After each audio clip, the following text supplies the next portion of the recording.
Muy buen día. Tenemos la lectura de la liturgia de la palabra del día 12 de abril, en el segundo domingo de Pascua, fiesta de la Divina Misericordia. Muy bien, celebramos entonces esta gran fiesta, ¿no?, de la Divina Misericordia en este domingo segundo de Pascua. Estamos en este tiempo, como hemos repetido, que es como si fuera un solo domingo, los 50 días o la cincuentena de Pascua hasta llegar a Pentecostés.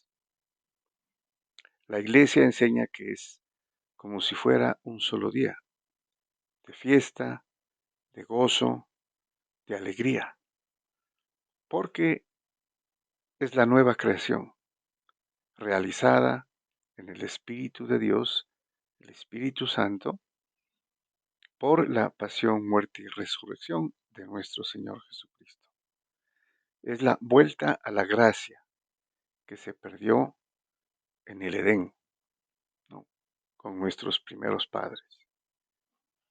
Y por eso la liturgia judía canta el Salmo 117, que también repetimos en nuestra liturgia, en la Santa Misa, diciendo: Este es el día que hizo el Señor, sea nuestra alegría y nuestro gozo.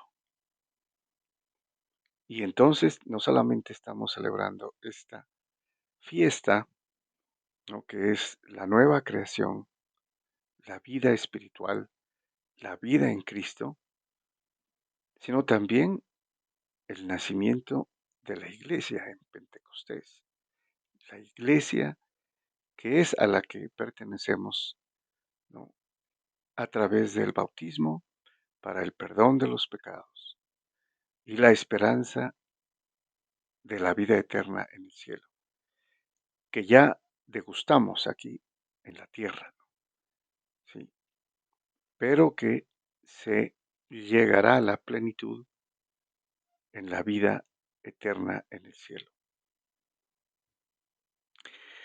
Muy bien, con referencia a la fiesta de la Divina Misericordia, recordemos que esta fiesta la instituyó San Juan Pablo II, nuestro muy recordado Papa, ¿no?, Karol Wojtyła, Juan Pablo II, el apóstol de la Divina Misericordia, que con base en las visiones de Santa Faustina Kowalska, a propósito, en el 2000, en el año 2000, precisamente con motivo de la canonización de Santa Faustina Kowalska, Juan Pablo II instituyó la fiesta de la Divina Misericordia, que es lo que le había pedido el Señor, ¿no?, a Santa Faustina Kowalska.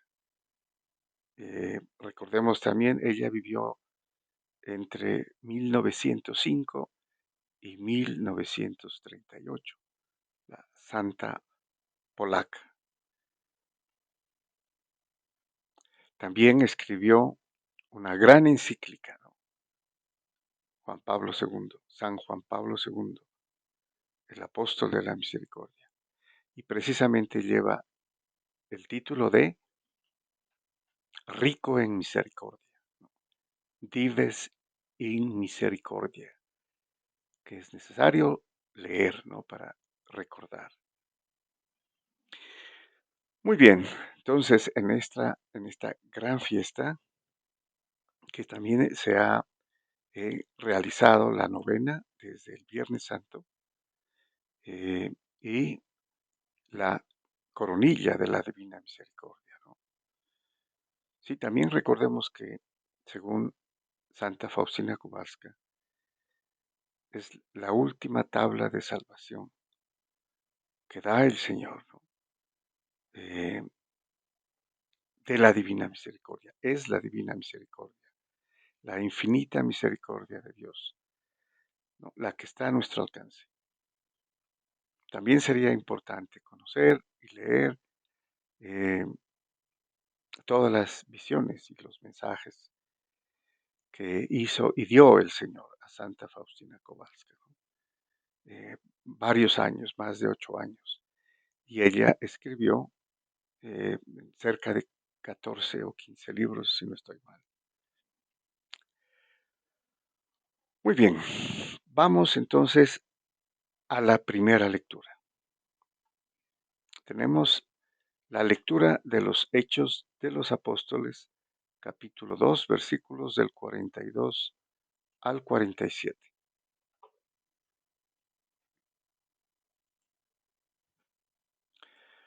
Muy bien, nos dice entonces San Lucas, ¿no? El autor de los Hechos de los Apóstoles. Los hermanos perseveraban en la enseñanza de los apóstoles, en la comunión, en la fracción del pan y en las oraciones. Bueno, aquí hay cuatro términos que sería necesario eh, observar, ¿no?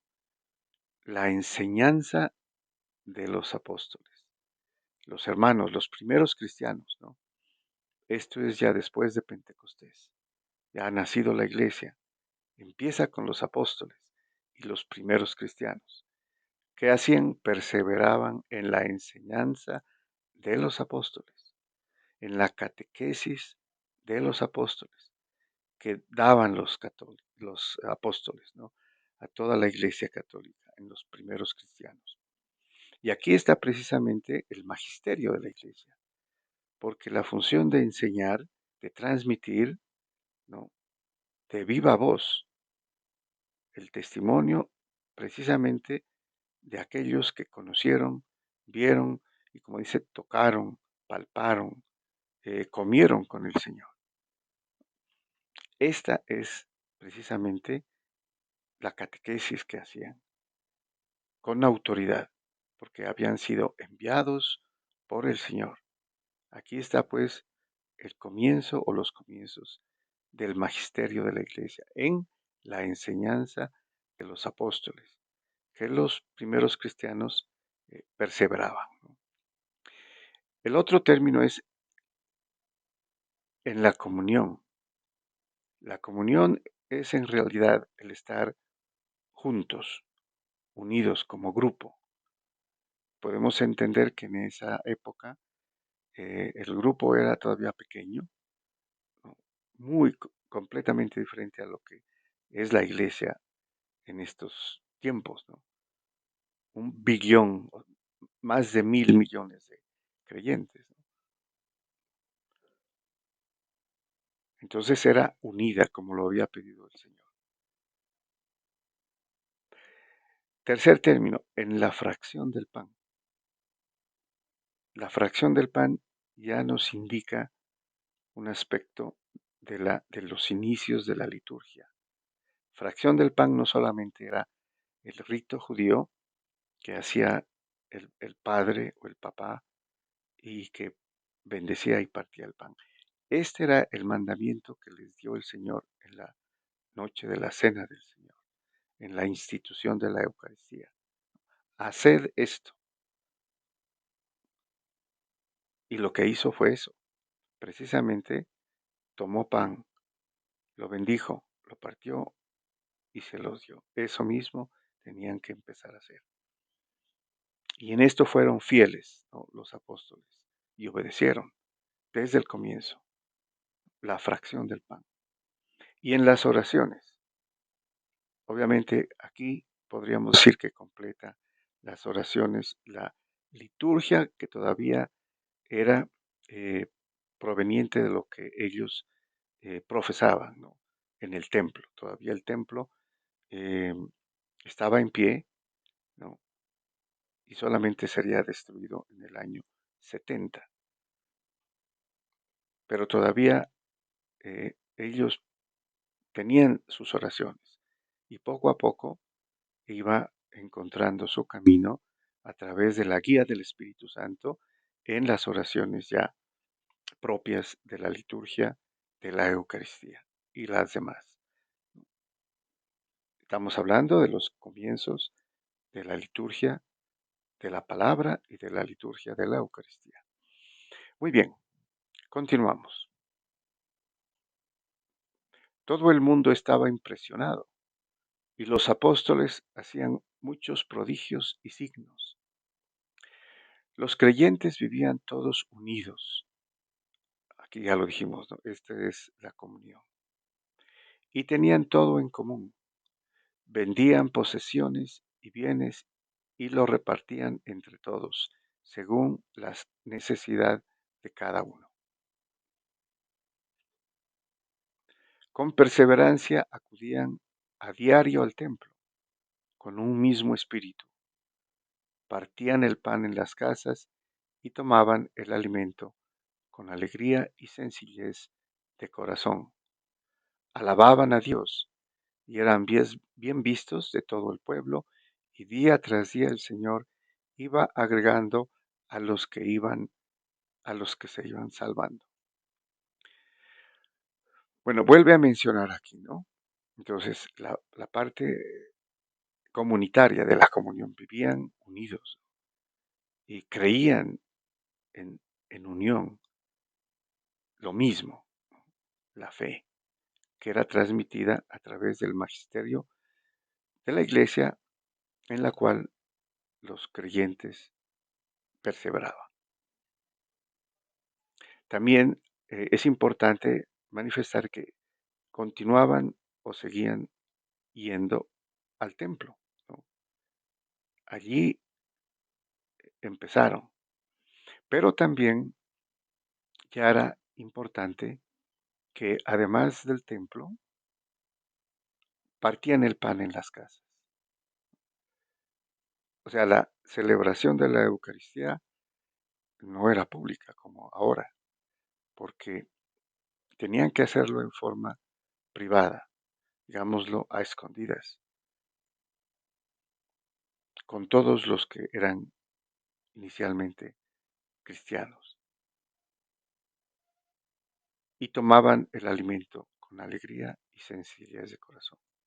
Y además, pues obviamente se alimentaban en común, no pasaban necesidades o mayores necesidades, podrían decir.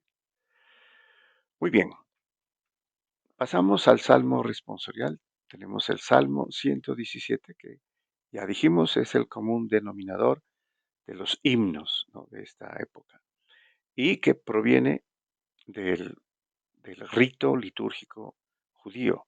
Este es el famoso eh, Halel, ¿no? O es un himno de acción de gracias, en realidad un himno eucarístico, ¿no?, que era acción de gracias desde el judaísmo, pero que eh, en la misa católica ahora se canta precisamente para aludir a lo nuevo, a la nueva creación, al primer día, ¿no? Diferente al sábado judío, ahora es el domingo, el primer día de la semana, como lo veremos en el Evangelio. Bueno, tenemos entonces el responso es: ten gracias al Señor porque es bueno, porque es eterna su misericordia. Aquí ya aparece el término de la misericordia, ¿no? Celebrando la fiesta de la divina misericordia. Entonces, qué interesante el hecho de ser gratos a Dios, ¿sí? Agradecer. La gratitud es la mejor cualidad, ¿no?, para eh, estar bien con el Señor y merecer seguir pidiendo, porque la misericordia, dice, es eterna. El mayor atributo de Dios, su amor divino, ¿no?, que se manifestó a los hombres. Muy bien. Nos dice entonces el salmista: diga la casa de Israel, eterna es su misericordia. Diga la casa de Aarón, eterna es su misericordia. Digan los que temen al Señor, eterna es su misericordia. Esa es la antífona, ¿no? Precisamente que se repite, eterna es su misericordia, eterna es su misericordia, eterna es su misericordia. Ese es el, el canto, digámoslo, el estribillo, ¿no? Después de que un grupo empezaba a cantarlo, ¿no? Entonces, eterna es su misericordia. Invita a la casa de Israel, a todo el pueblo, ¿no? Luego incluye a los sacerdotes, la casa de Aarón. Y podemos imaginarnos que van en procesión al templo, con dirección al templo. Muy similar a lo que hacemos en algunas misas solemnes, ¿no? Como precisamente en el de la resurrección, una procesión con el Señor resucitado. Y se entra al templo cantando, precisamente. Y continúa. Empujaban y empujaban para derribarme, pero el Señor me ayudó. El Señor es mi fuerza y mi energía. Él es mi salvación. Escuchen, hay cantos de victoria en las tiendas de los justos. Bueno, como vemos entonces aquí también se incluye la acción de gracias como respuesta de agradecimiento a la victoria en alguna batalla, ¿no? A vencer a los enemigos después de vencerlos y también en algún favor que se ha obtenido de parte del Señor.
La piedra que sostenía, la piedra del ángulo que iba arriba, ¿no? Que sostenía las paredes o lo que marcaba el arco, ¿no? En el centro, la piedra angular. Y al rechazar los judíos a su Mesías, al Señor Jesús, se ha convertido ahora en la piedra angular, la nueva construcción, que es la iglesia. Al rechazarla, ellos, esa piedra ahora es la piedra angular de la iglesia universal, la iglesia católica, la iglesia fundada por el Señor Jesucristo, que es el que edifica la iglesia, ¿no? Bueno, y continúa. Es el Señor quien lo ha hecho. Ha sido un milagro patente. También lo recitaban los judíos, ¿no? Refiriéndose a alguna obra portentosa, pero mesiánicamente, proféticamente, es precisamente el milagro, ¿no? La salvación, la redención y la nueva vida en Cristo, en su iglesia, el nuevo reino de Dios, reino de los cielos, reino de Jesucristo, porque Él es el rey y ya estuvo aquí en la tierra y está, permanece, ¿no? Hasta que se cumpla finalmente en la eternidad. Y termina, este es el día que hizo el Señor, sea nuestra alegría y nuestro gozo. ¿A qué se refiere el día que hizo el Señor? Precisamente como lo hemos repetido en esta época de Pascua, que es como un solo día, esta cincuentena de Pascua hasta Pentecostés, es el día de la nueva vida. Rememora el primer día de la creación, pero con el pecado original cometido por nuestros primeros padres, se perdió la gracia. Ahora es un milagro patente. El día, el primer día, el nuevo primer día, la nueva creación que ha hecho el Señor. Y por eso es que debemos estar alegres y gozosos, ¿no? Porque no es sino a través de la misericordia, del amor divino de Dios para con los hombres, a través de Jesucristo, que nos ha podido alcanzar esta gracia nueva, la nueva gracia, ¿no? Bueno, pasamos a la siguiente lectura. Tenemos la segunda lectura, que es la primera carta del apóstol San Pedro, capítulo 1, versículos del 1 al 9. Muy bien, nos dice San Pedro. Esta es una carta, se denomina cartas católicas, ¿no? Porque son dirigidas a todos los cristianos, ¿no? Tanto judíos como gentiles o paganos, anteriormente paganos, ¿no? Venidos de la gentilidad o del paganismo, que ya son cristianos, ¿no? Por eso aquí se manifiesta como epístolas o cartas universales, católicas. Nos dice entonces San Pedro, bendito sea Dios, Padre de nuestro Señor Jesucristo, que por su gran misericordia, mediante la resurrección de Jesucristo de entre los muertos, nos ha regenerado para una esperanza viva, para una herencia incorruptible, intachable e inmarcesible, reservada en el cielo a ustedes, que mediante la fe están protegidos con la fuerza de Dios para una salvación dispuesta a revelarse en el momento final. Bueno, aquí es bastante profundo lo que dice San Pedro, ¿no? Pero resaltaremos el hecho de la misericordia de Dios. Y aquí precisamente menciona que se ha logrado la vuelta a la gracia mediante la resurrección de Jesucristo. Y dice, nos ha regenerado. Este término, regenerar, es volver a dar vida. Uno podría pensar que estábamos muertos, como dice San Pablo, ¿no? En sus cartas también. Y Dios nos ha regenerado, nos ha vuelto a dar vida a través de su muerte y su resurrección, la vida nueva, la vida en Él, la vida espiritual, ¿no? La vida en el Espíritu. Y ya estamos con una herencia, como dice también San Pablo, si somos hijos, somos herederos, herederos de una herencia incorruptible, ya no terrena, ¿no? Eterna, celestial, divina.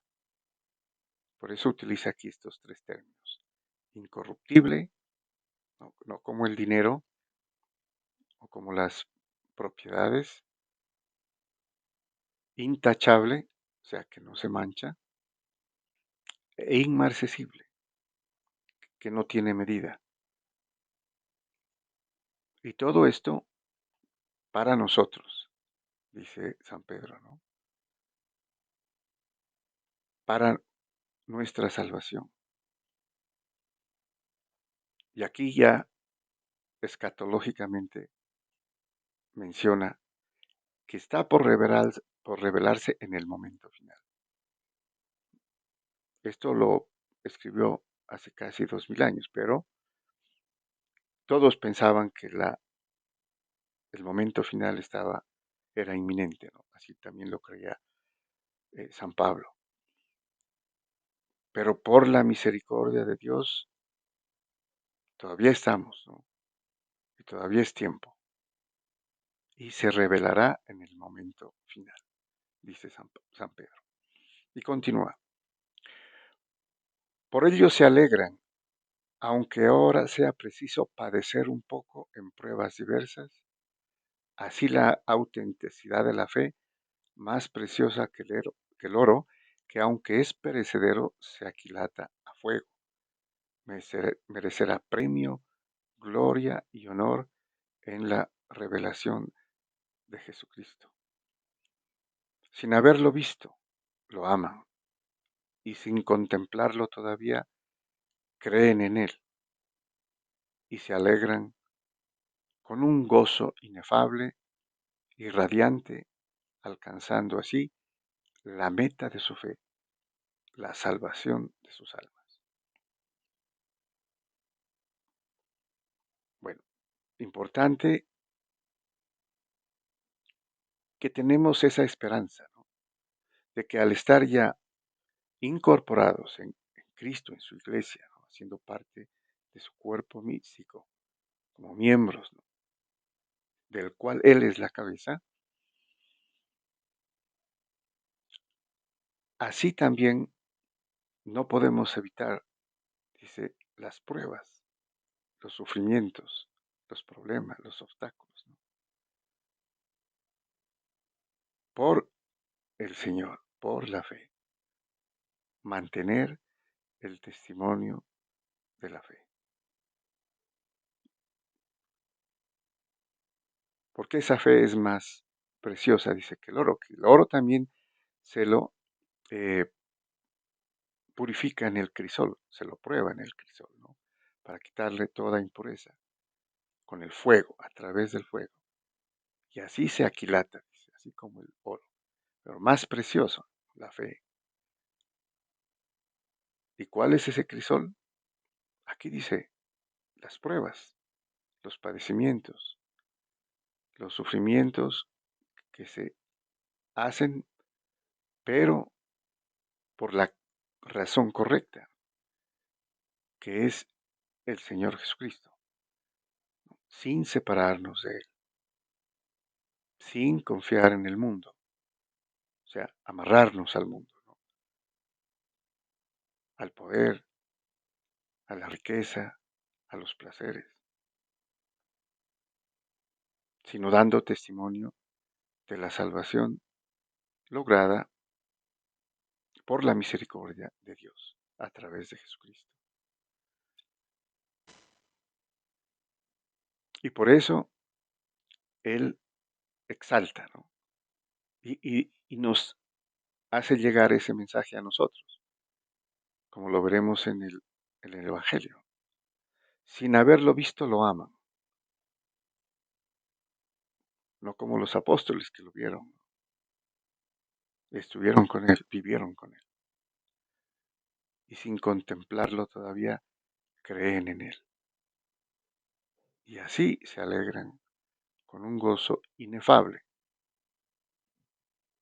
o sea que no se puede manifestar, no hay palabras para manifestar el gozo que da la esperanza de ser de Dios y de finalmente eh, compartir la divinidad en el cielo, ¿no?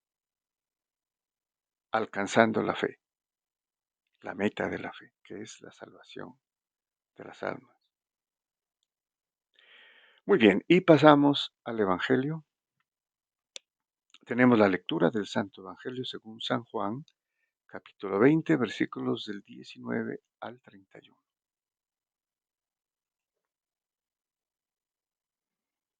Muy bien, nos dice entonces el apóstol San Juan: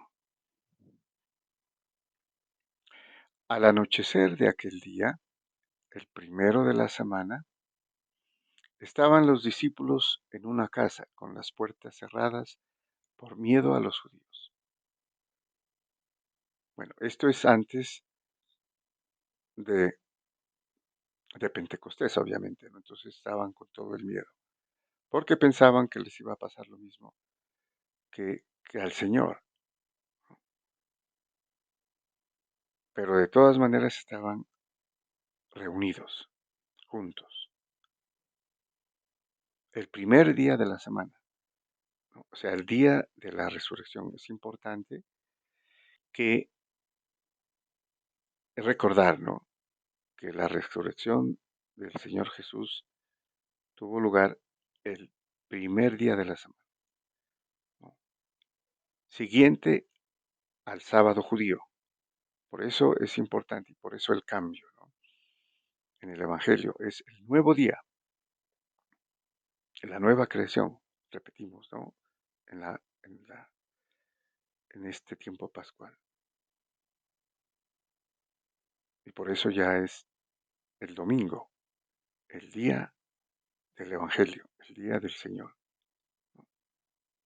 Dies Domenica, del latín, domingo, diferente al sábado judío, ¿no? Por eso es lo nuevo. Y también es importante considerar que estaban, dice, las puertas cerradas. Y en esto entró Jesús, se puso en medio y dijo: paz a ustedes. Bueno, el término en griego sería más como se manifestó o se apareció Jesús, ¿no? Y también tenemos que considerar que la naturaleza de Jesús resucitado no es la misma que la naturaleza que tenía cuando estaba con los apóstoles antes de su muerte, ¿no? Ya es un cuerpo glorioso, un cuerpo que no está sujeto al tiempo ni al espacio y que también lo tendremos nosotros en la resurrección. Por eso, aquí, a pesar de que no lo dice, inferimos que estaban cerradas las puertas, pero Él se manifestó en medio, ¿no? Si estaba el grupo y se manifestó en medio, estando cerradas las puertas. Y les dijo paz a ustedes, que era el saludo judío, ¿no? Shalom Aleichem. Y diciendo esto, les enseñó las manos y el costado. Y los discípulos se llenaron de alegría al ver al Señor. Jesús repitió: paz a ustedes. Como el Padre me ha enviado, así también los envío yo. Y dicho esto, sopló sobre ellos y les dijo: reciban el Espíritu Santo. A quienes les perdonen los pecados, les quedan perdonados. A quienes se los retengan, les quedan retenidos. Bueno, aquí es muy importante, ¿no? Eh, lo que dice el Señor. O sea, después de la alegría de que ellos ven nuevamente al Señor y Él les enseña las manos y los pies, mostrándole las llagas, ¿no? Sopla sobre ellos, en alusión al soplo, al Espíritu Santo, que en hebreo es ruach, que es viento, soplo o aliento. Y les dice, reciban el Espíritu Santo, ¿no? Ahí está declarado lo que hace precisamente. Reciben el Espíritu Santo. Y continúa, a quienes les perdonen los pecados, les quedan perdonados. A quienes se los retengan, les quedan retenidos. El Señor, con autoridad, les da este carisma, que es el orden de la reconciliación, del perdón, el ministerio de la reconciliación, el poder que da Jesús como Dios a sus apóstoles para que perdonen pecados. Entonces sí, los hombres pueden perdonar los pecados a través de la autoridad dada por Jesucristo, que la iglesia luego administró solamente para quienes tengan el orden sacerdotal, que estén legítimamente y válidamente ordenados para eso, no cualquiera. Pero aquí de hecho tenemos el comienzo de la institución de la penitencia, el sacramento del perdón de los pecados.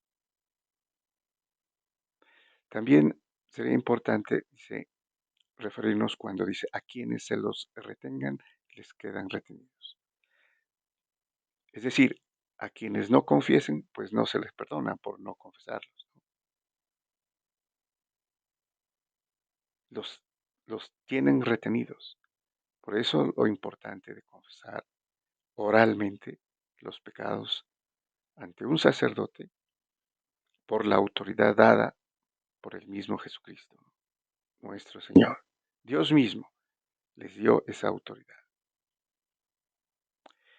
Muy bien, y continúa. Tomás, uno de los 12, llamado el mellizo, no estaba con ellos cuando vino Jesús. Y los otros discípulos le decían, hemos visto al Señor. Pero él contestó, si no veo en sus manos la señal de los clavos, si no meto el dedo en el agujero de los clavos y no meto la mano en su costado, no lo creo. Bueno, aquí también podría eh, Santo Tomás ser como muchos de nosotros, ¿no? Que no creemos, hasta no tener evidencias. Puede ser hasta justificable, ¿no? Porque los demás lo vieron, lo palparon, ¿sí? Y le dieron de comer, ¿no? Eso obviamente está en el otro evangelio. Pero interactuaron con él. Él no. Entonces, continúa. A los 8 días estaban otra vez dentro los discípulos y Tomás con ellos. Llegó Jesús estando cerradas las puertas. Miren, otra vez, ¿no? Estaban cerradas las puertas y se manifestó el Señor. Entró, se apareció, digamos, ¿no? Se presentó. Este sería el término. Se presentó, estando cerradas las puertas, en medio de ellos, ¿no? Y dijo, paz a ustedes. Luego dijo a Tomás, trae tu dedo, aquí tienes mis manos. Trae tu mano y métela en mi costado. Y no seas incrédulo, sino creyente. Contestó Tomás, Señor mío y Dios mío. Bueno, pensamos que la incredulidad de Santo Tomás mereció la mejor declaración de la divinidad de Jesucristo en el Nuevo Testamento. Cuando él declara, Señor mío y Dios mío, después de ver al Señor y que él le mostrara sus llagas. ¿Sí?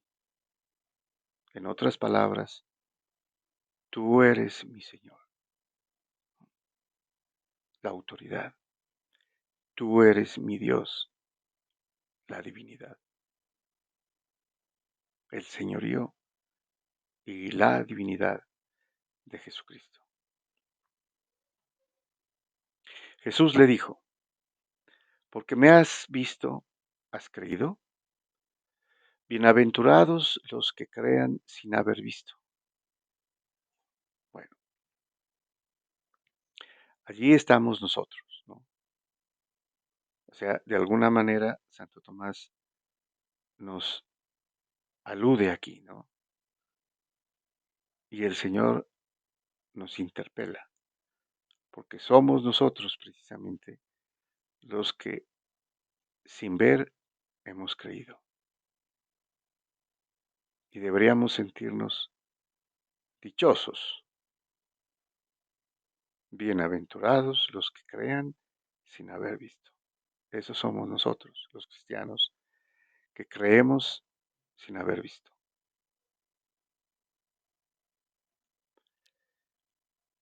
Y termina. Muchos otros signos que no están escritos en este libro hizo Jesús a la vista de los discípulos. Estos han sido escritos para que crean que Jesús es el Mesías, el Hijo de Dios, y para que creyendo tengan vida en su nombre. Bueno, podemos entender aquí que se escribió solo lo, lo necesario para sostener la fe, como testimonio de quienes vieron a Jesús y transmiten sus enseñanzas, porque no podrían escribir todo, ¿no? Todas las señales, o sea, podemos eh, inferir que hubo muchas más señales, muchos otros signos de señales, prodigios, enseñanzas inclusive, ¿no? Que no están escritos. Y allí podemos ver o intuir la tradición apostólica, que no está escrita, pero que Él les manifestó, les enseñó. Y ellos, los apóstoles, la transmitieron como tradición apostólica, no escrita. Muy bien, muchas gracias y muchas bendiciones en esta fiesta de la Divina Misericordia.